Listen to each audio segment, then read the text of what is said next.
Hello and welcome to Transformation Tuesday, guys.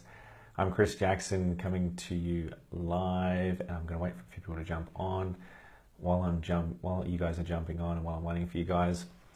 I'll tell you a little bit about tonight's topic, which is how to create change. And it's one of the things this is the ultimate in creating transformation in our life. This is the ultimate in making our life the ultimate masterpiece. This is the question that a lot of people find very, very challenging, and I want to shed some light on how to create change. How do we create tangible, long-lasting, permanent change in our life? How do we make it stick? And how do we approach change? So I'm going to be sharing with you some tools, some strategies, some perspectives, and some of the ways that I create change in my own personal life, as well as the lives of my clients. So I'm going to jump in, and if you guys have questions as we go, please share your comments, share your questions as we go, and I'm excited to share my perspectives on how to create change, because my job is helping people change. On a daily basis, I'm having conversation after conversation after conversation about how to help people change aspects of themselves. So I'm going to share with you the best of what I've got. So first of all, let's take a look at why do we want to change in the first place? Because I think it's an important question to ask is, well, why bother changing anyway? Why bother? And I think ultimately what change comes down to is it comes down to how much do we want to improve our life. We want to course correct. We want to embrace a different result in our external world and also a different result in our internal world. So we want to shift some part of ourselves. And we can only change if we're willing to get uncomfortable. We can only change if we're willing to grow, if we're willing to expand, if we're willing to move beyond our current limitations.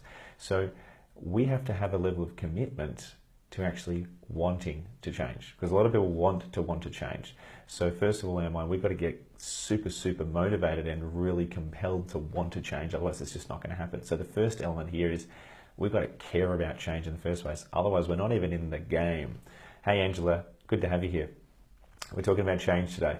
And when we're able to change parts of ourselves, when we're able to change our thinking, our emotions, our beliefs, our thought patterns, our habits, all these things that I'm going to touch on these in a lot of detail. When we're able to change these, this gives us empowerment.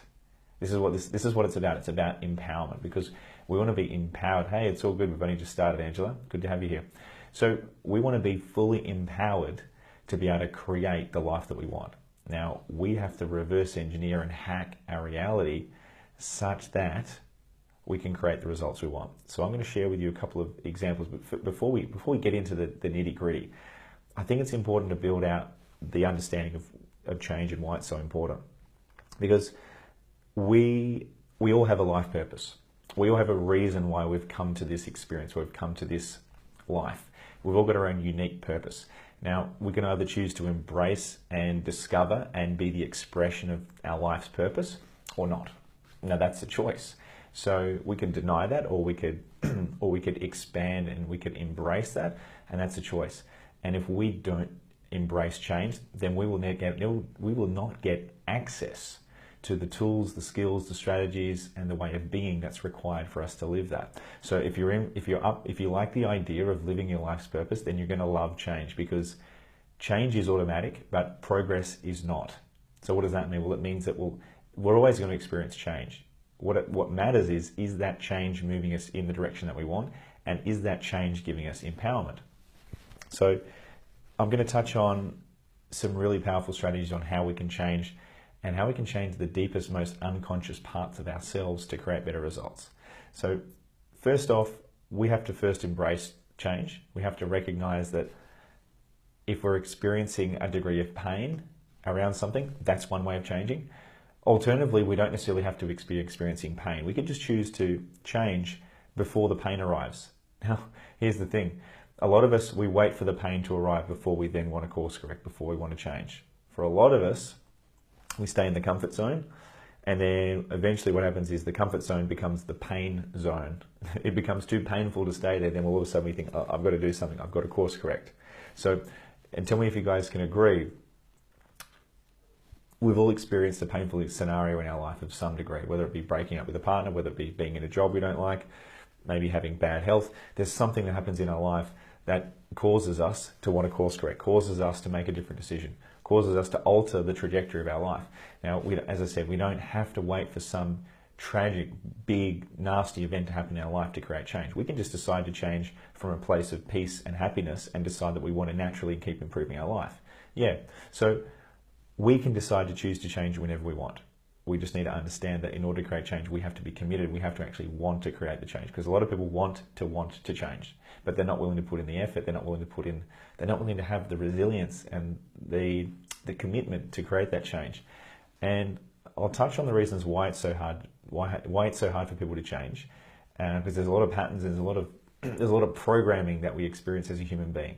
But ultimately, the way to approach this scenario around change is to consider life like we're in a sailing boat, and we're sailing towards a destination, and the wind might be blowing behind us, the wind might be blowing from in front of us, but the wind, it doesn't matter which direction the wind is blowing, right? The wind is the conditions of life. The wind is your environment. The wind is the people in your life. The wind is the situation. You can change your sail. You can change the angle of your sail. You can put up a bigger sail. You can put up a smaller sail. You can turn the rudder. You can go upwind. You can tack. You can go any direction you want. You just have to be flexible with how you're going to approach where you want to go. So yes, there might be some challenging situations and circumstances in your environment, i.e. the wind blowing in the wrong direction, but there's nothing stopping you from still getting where you want to go. You just have to change your approach. You have to be more flexible. We have to change. So here's the thing, is in order for us to change our external reality, our external world, our result, we have to change our internal world. There's no other way. We can't just approach life with a waiting, wishing and hoping for things to randomly, magically change in our environment. We have to take responsibility for, if we want things to change, we have to be, yeah, thanks Angela, active. We've got to be active rather than passive. We have to be the ones that commit to, you know what, I'm going to be the one that takes responsibility for my life. I've created the results in my life. I'm not going to outsource my sovereignty. I'm not going to outsource anything. I'm going to outsource my excuses to anything else. I'm going to take responsibility and say, you know what, I've created the results in my life. I've created everything here. I can uncreate it. I can change it whenever I want when I take responsibility for it. Hey, Daddy, good to see you here, brother. How are you, mate?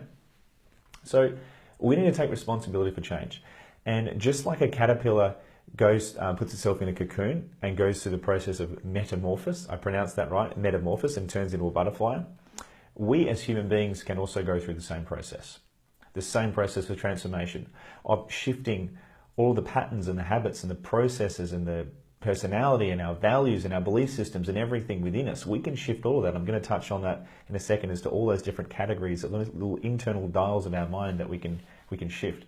Hey, Carolyn, good to see you here. So we have to really embrace change. We have to recognize that we all can change. We have to recognize that with the research from neuroscience and brain plasticity, we can change anything about our neurology. We can change any habit. We can change any belief. We can change absolutely anything and everything about the human being. We can change everything about our way of being. We can change all of our behaviors, all of our habits, all of our attitudes. 100% of our everything we can change, including our physiology. We can change everything about our body. We can change everything about our mind. And this is empowerment. This is recognition of, it's not coming from a place of I'm not good enough. It's saying, what are the parts of me that I would like to upgrade? What are the parts of me I would like to improve? Where do I want to be empowered in my life? And we can shift every element of our being. And I want to share that with you today. So we need to be the creators. We need to be the catalyst. We need to be our own superhero in creating change in our life. We can't just wait for some guru to come along and change it for us. We have to be the one that commits and decides, you know what, I'm going to change my life. And not necessarily waiting for a crisis to approach before we commit to change. Hey Ross, good to see you here, mate. How you doing? So what can we actually change? I was saying we can change a lot of the functions of our personality and everything within us. Well, the reason why we need to consider this is because if we want to change our external reality, i.e. the money in our bank account, the amount of weight that we've got on our body, the quality of relationships that we've got, the habits that we've got. If we want to change all of that stuff in the external world, the only way we can change it is through embracing and changing our internal world, right? Success is an inside job. Everything that we create in our life, we can trace it back to the sum total of choices that we've made through our entire life. From the moment we were born to the moment right now, We have been choosing we've made so many decisions of every moment of all of our life all the way up to now. So we've been choosing left, right, left, right, left, right. I'm going to go there, do I want to go there? Do I want to go to uni or not go to uni? Do I want to live in this suburb or live in that suburb? Do I want to date that person, not date that person? We're always making decisions, and a lot of these are unconscious decisions.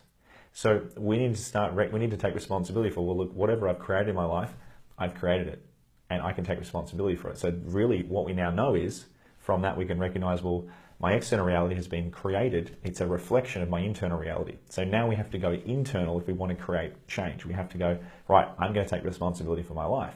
This is the most important part. Hey, thanks, Angela. Thanks, Steady. Yeah, success is an inside job. So we can change anything about our external world, our external results, when we change our internal. Now, this is called the process of manifestation. So the process of manifestation works like this. It starts with our own internal belief systems and our internal perspective about how we view our reality. What do we believe about our reality? Now, that perspective about reality, which is another way of saying it's our model of the world. We have an internal model of what reality is. That then informs our beliefs. Our beliefs then inform our thinking, our thought process. The thought process then creates emotions. Our emotions then couple with our physiology and our thinking, which then produces our decisions. Our decisions then produce our actions, and our actions produce our results. So there's this cascading effect that's happening, which all starts with what's our perspective of reality. So we need to recognize that we can trace that cascading effect all the way back to, well, what's my perspective on reality? What are my beliefs? And then thoughts, emotions, decisions, actions, etc. So there's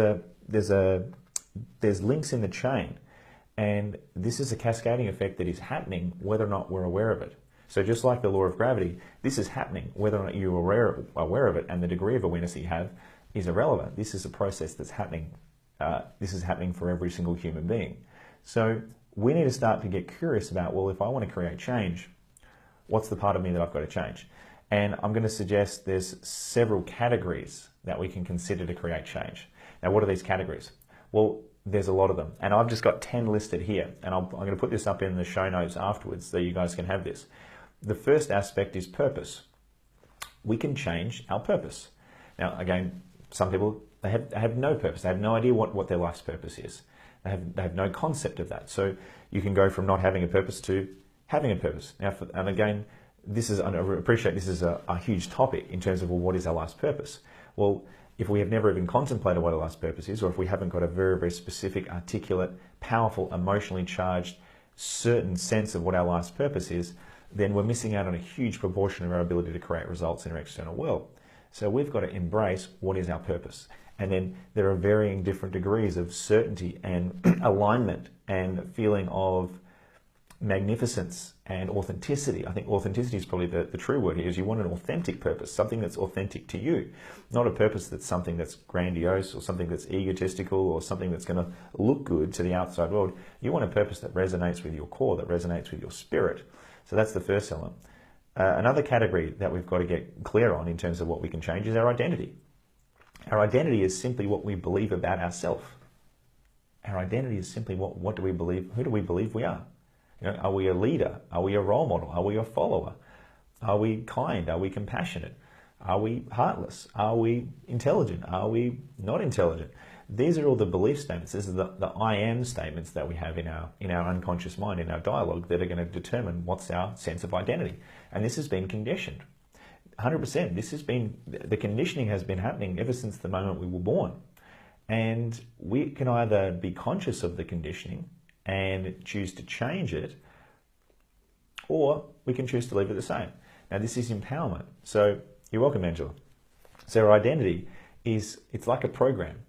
When you have a thought over and over and over again, an I am statement, like, I am a leader, I'm a role model, or I am no good, or I'm not good enough, that infuses a belief system, which is an identity belief system about who and what we are. And it's either empowering or disempowering. So we've got to first of all recognize, well, what is that? And then how do we change it? So we've got to recognize that this is a pattern that exists. Another one is our perspective in life. Now, our perspective is simply the way that we perceive our reality, right? So your perspective might be that, great, aren't we lucky to be alive? Right? If, for example, you could be experiencing any problem, but you could view it through the perspective of gratitude or joy or learning. right? You could be going through an experience right now that's incredibly challenging in your life. Now, you could look at it as if you're the victim. That could be your perspective. Or your perspective could be that you're the hero, that you're on this beautiful roller coaster of life. And yes, it's an adventure. Maybe, is it an adventure? Is it a mystery? Is it a war? Is it a dance? Is life a game? So this is your perspective. This is just simply a lens through which you are viewing your reality, which is your perspective. Another filter, another one of these categories here is your philosophy. What is your approach to life? What is the overriding theme through how you see your world? So it's similar to perspective, but it's more of a narrative around what's your perspective on overall over life, in terms of how do you want to show up in your life. And I'm going to go on. There's a lot more of these things to consider. We've got our attitude. Our attitude is it's a combination of our philosophy, our beliefs, our attitudes, but around a particular subject. So we can look at, well, what is your attitude to that? What is your attitude to that part of life? What is your attitude towards relationships? What is your attitude towards health? What is your attitude towards living your dream? What is your attitude in those areas? Now we've got to check in and say, well, is my attitude empowered? Do I have an empowered attitude? All right? Because someone might look at their career and they might just think, well, what's the point? I don't want to go to work. Working sucks. I don't want to spend my day working. Right? That might be your attitude around work, is like, I can't be bothered. Or your attitude to work could be, you know what, I'm really looking forward to actually serving people and contributing and making a difference. So again, we get to choose our attitude. This is not something that's hardwired. Our attitude is something that's conditioned, but we can change it. We can change all of these functions about ourselves. Same thing with our personality. Our personality is not even fixed. We can shift our personality. So our personality really over time is a lot of these more deeper unconscious programs, but we can change those as well. We also have a story.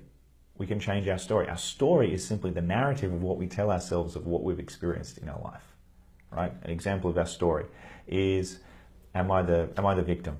This and this and this happened to me. I'm a victim. Or our story could be, you know what? This has happened to me. Yeah, it was tough, and I bounced back. I bounced through it, and I evolved. I expanded. I was challenged, and I overcame that challenge. So again, this is simply the story that we tell ourselves of what happened, right? So we could either be the hero or the victim. It just depends on how you write the narrative of your life. Now this is happening, but it's all happening for most people. It's an unconscious process that people do by default. So we've got to understand, well, what is our story so that we can change it. The other areas of change include temperament, right? We also have our core values. Now, our core values are a major filter through which we view our reality, and our values are simply what we believe to be important. Our values are simply how we choose to spend our time, our resources, our money, how we decide right and wrong. So this is a major filter for our priorities in life. And a classic example is someone who wants better results in, say, finances, but if you ask them, well, what's important to you? You elicit their values, which is an unconscious set of priorities, and wealth creation might not be on their list. So it's no surprise that if you look at their bank account, if you look at their wealth status, it's no surprise that they're struggling with wealth, because it's not important to them. When you ask them, is money important? They say, no, money's not important. Well, I've got news for you. If money's not important, how much of it do you think you're going to have?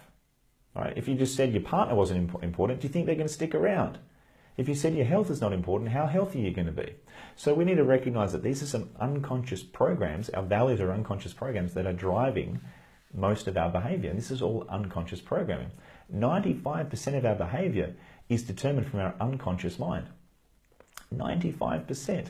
So that means all the conditioning and all the programming and all the experiences and all the memories and everything that's happened in our life up until now, 95% of what we're experiencing right now is because of the conditioning of the past. So we're essentially living in the past if we're operating out of our unconscious mind, which is a problem. It's a problem because if we're just stuck in the unconscious, if we're just stuck in the past, then we can't change.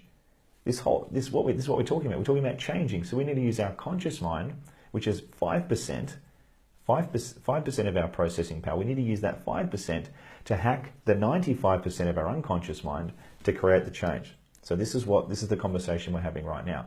This is now using your conscious mind to access your unconscious mind to create change. So this is a powerful conversation. Another major filter here that we're talking about is beliefs. We've got to become aware of all of our beliefs so that we can change them. Right? Now we all have beliefs, and I've spoken a lot about beliefs, and we have all got a lot of limiting beliefs. Now, if we're not aware of our beliefs, then we can't change them. We first of all have to recognize that we have beliefs. We need to identify what are the beliefs, what are the limiting beliefs, what are the expansive beliefs, what are the ideal beliefs that we want to create for ourselves, and then we get to change them. So I'm going to come to how do we start to change these in more detail later on, but I just want to first of all talk about the things that we've got to change in the first place. And we've got to then also change our skills. If we want to get better results, and let me know in the comments if you can see areas in your life where you want to get better skills. If you know that there's certain functions or certain roles or certain abilities that you want to perform better, well, that's an area of our skill set which we've got to change. Because the level of skill that got us here, it's only got us to here. If we want to get to the next level, we have to upgrade our skill set. We have to transform our ability to get the job done. So our skills is incredibly important. How do we improve our skills? Well, through repetition, through mentoring, through action, through education, through mastering those skills. And again, you don't just get better at skills by randomly wishing, waiting, and hoping for them to get better. You've got to take action. You've got to commit to it. You've got to create a plan. You've got to commit to wanting to get better at that. So we also need to acquire knowledge. We need to change our knowledge. We need to upgrade our knowledge. We need to maybe shift it. We need to get a new perspective. Maybe the knowledge we've got was maybe since 1900 and froze to death, and we've got to update it so it's 2018 knowledge. So we've got to recognize, well, it's the knowledge that's got to change as well. Now, also our habits. Right? Now, I'm not just talking about biting your nails. I'm talking about all of the unconscious habits, like when you wake up, how you wake up, how much water do you drink, what foods do you drink, all the unconscious habits, like are you a natural people pleaser? When someone, and I used to experience this for myself, was I'd go to someone's house and they'd offer me like a drink or a meal, and my natural unconscious habit was to say no because I thought it was being polite. So we've got to recognize, okay, there's all these habits that are infused within us, and if we don't acknowledge all of those habits, then what happens is we're just living our life on repeat. We're literally living our life on autopilot. So we've got to acknowledge every single habit that we have, acknowledge it, identify it, and then decide, is that habit working for us? All right, alcohol is another habit. You're having a beer in your hand or a wine in your hand to feel like you're socially acceptable. That's another habit that we've been conditioned into feeling in Western society. So again, these are the kinds of habits we've got to check in and see, how are these habits serving us?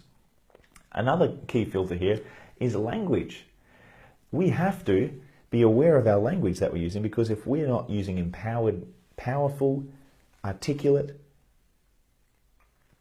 beautifully inspiring language, then again, we're going to unconsciously create a reality that's not serving us. I'll give you a classic example here, is when you go up and ask someone how they are. A lot of people say, oh, I'm not bad. How are you going? Oh, not bad. Yeah, not bad, nothing to complain about. It's a very, very low standard, right? It's a very low standard. Now, they're not just words. These words are conditioning unconscious thought patterns. So if you say you're not bad or nothing to complain about, it's a very, very low standard answer that's not going to elicit, and it's not firing up your neurology. It's not doing anything for you, right? So even though it's just a language pattern, if you habitually use these language patterns over and over and over and over again, you're going to find that your unconscious response is going to be how you feel. Oh, not bad, not bad.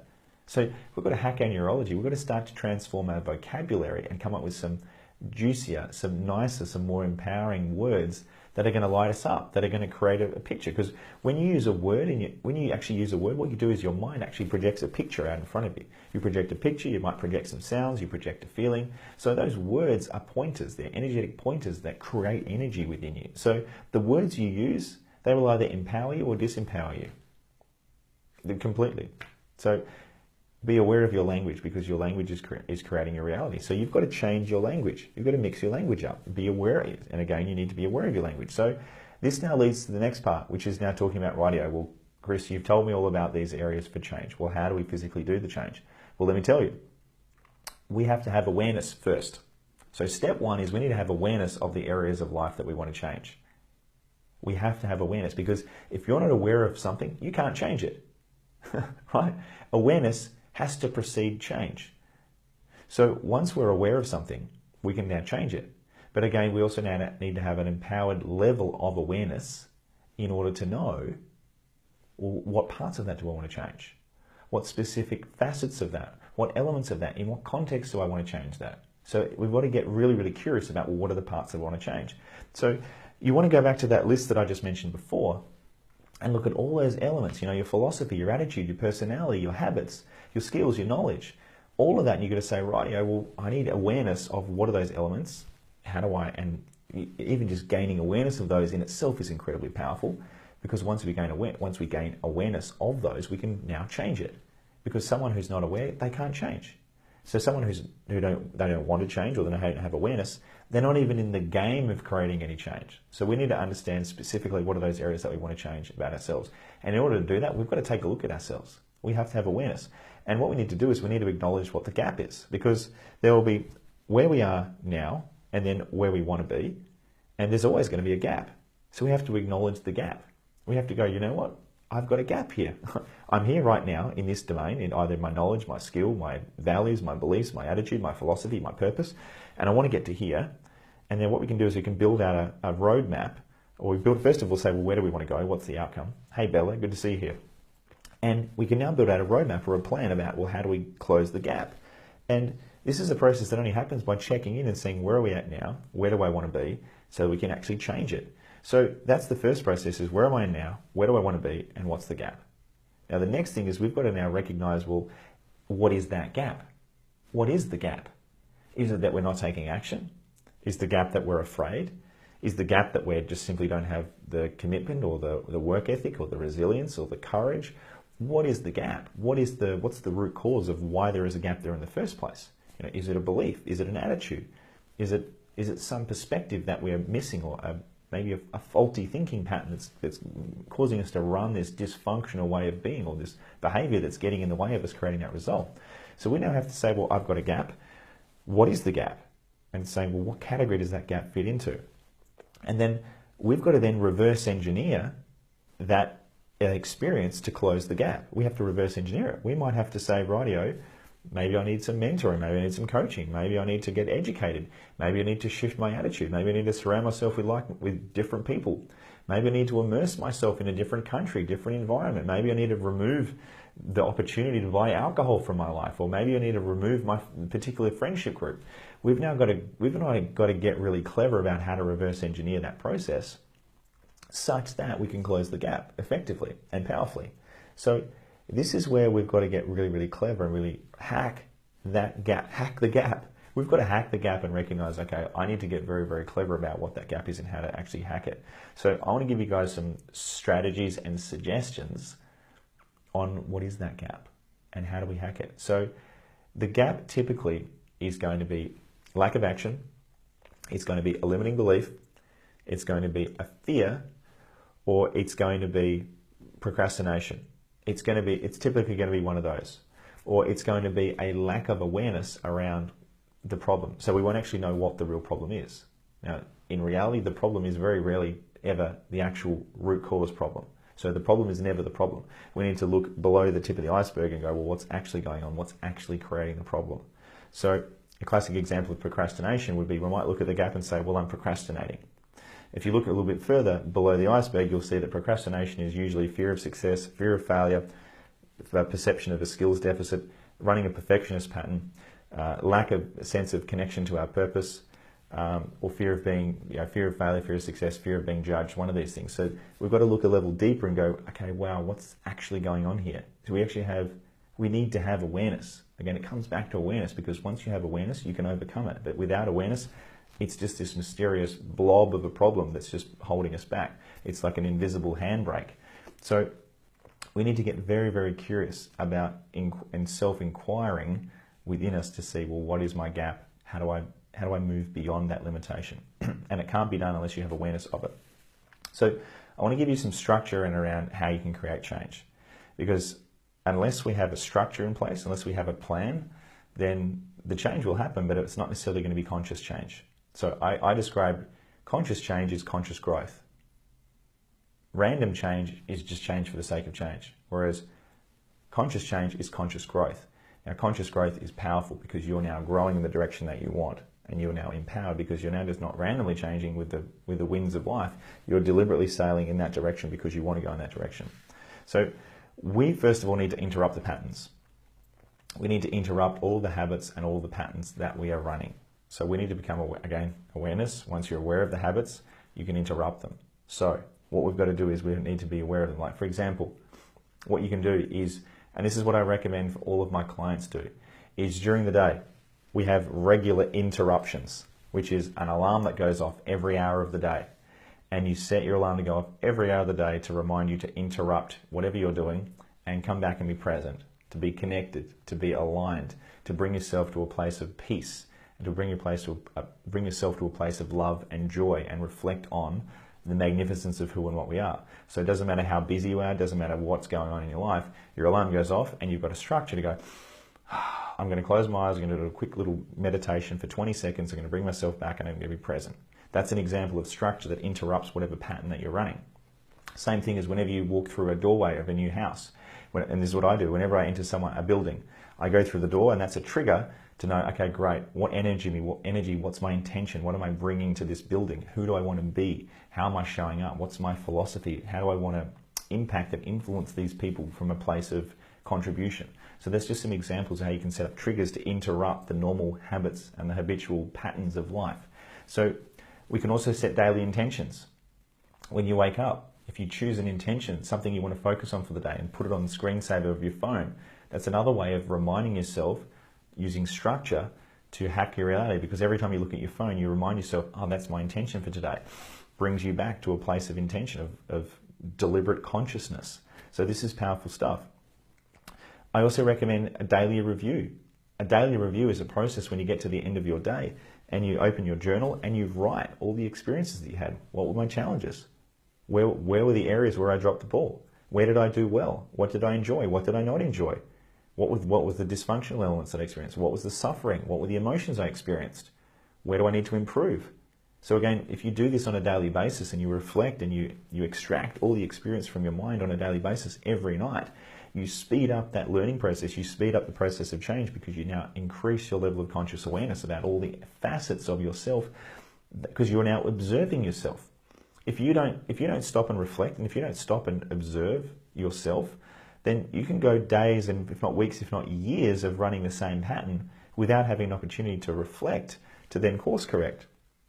So by journaling every night, then you're able to capture that experience. You're able to capture the learnings. And when you capture the learnings, you can then do something about them and change. At the same time, we want to do a weekly review.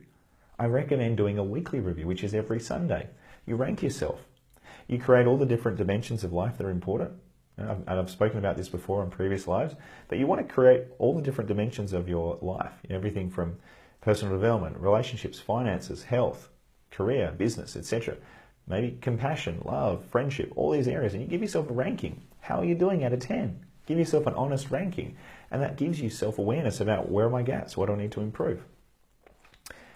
So we've got to turn personal development, we've got to turn transformation, we've got to create a structure around it so that we design the framework for transformation. We design our week such that we insert a whole lot of these elements into our day, into our week, into our year, so that we know, well, if I follow this protocol and if I execute it and if I actually stick to it, then at the end of the year, I'm going to experience profound expansion, profound change, and it's all going to be conscious change, which is conscious growth, as opposed to getting to New Year's Eve and thinking, oh, bugger, I've got a whole lot of other unmet expectations, unresolved, unfulfilled desires that I didn't make any progress on, bugger. So instead of having that, you can get to the end of the year going, you know what, I had a structure in place, a daily, weekly, monthly, annual structure, so that, you know what, I am satisfied, I am growing, I am consciously achieving what I want to achieve.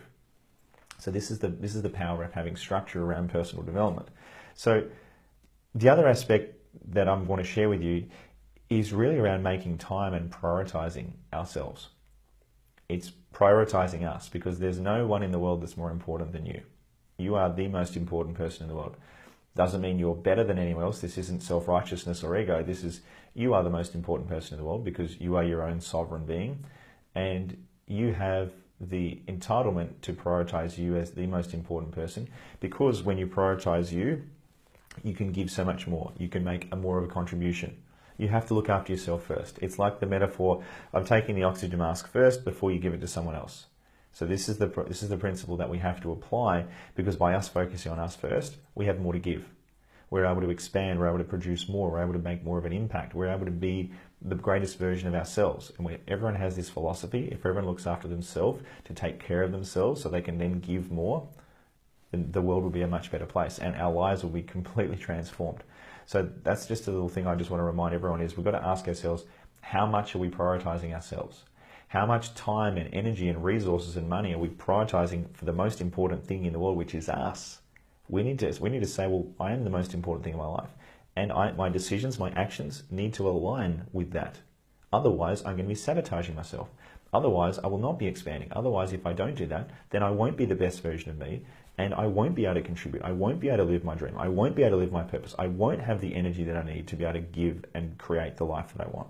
So another strategy that's really, really powerful, and I've spoken about this before, but I'm going to share it again, and I might sound like a broken record, but this is important, is meditation. And meditation is a really, really powerful tool that creates change, because when you meditate consistently, you develop the skill, you cultivate the skill of self-observation, of self-awareness, of reflecting on ourself. So we can observe our thoughts, observe our emotions, observe our limitations, such that we can create awareness, which was the first element that I spoke about. Once you create awareness, you can then create change.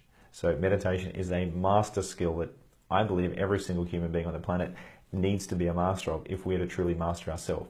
If we don't have the ability to meditate and the ability to consciously control our thinking and observe self, then we're living unconsciously. We're letting that 95% of our conditioning, our unconscious mind, drive our behavior, which means that we're no longer choosing our reality consciously. It means that our past is informing our reality and our past is controlling all of our decisions. So if we want to hack our reality and be more conscious and empower ourselves, we have to learn skills like meditation. We have to be consistent with things like journaling. We've got to be resilient and we have to be persevere. Really got to persevere with installing all of these things, because doing all these things is not easy. You know, I've been building up all these things over a course of probably 3 or 4 years now. For the best part of 4 years, I've been instilling habit by habit, 1% per day increase in my productivity in terms of my ability to replicate and to reproduce all these habits. And it's not an easy game. It requires repetition. It requires surrounding yourself with a network of like-minded people. You've got to commit. You've got to remind yourself on a daily basis how important this is. And it's easy to fall off the wagon. It's so easy to fall off the wagon. And this is why we need a support community. This is why you need to have people that are going to hold you accountable. We need people that are going to hold us to the highest standard that we possibly can, so that we can integrate all of these habits and we can change consistently. So when we do all of these things, we change. Like, there's no doubt about it. 100%. If we do all of that, I guarantee you will be changing rapidly. The thing about it is most people will probably choose to not change because a lot of people think it's too hard, or they just think, oh, it's too much, or it's too overwhelming, or where do I start? Or how am I going to fit in all my priorities? Well, the thing is, I mean, everyone's got these challenges. Everyone has competing priorities. There's always sacrifices that need to be made. The thing that comes down to is how much do you value yourself?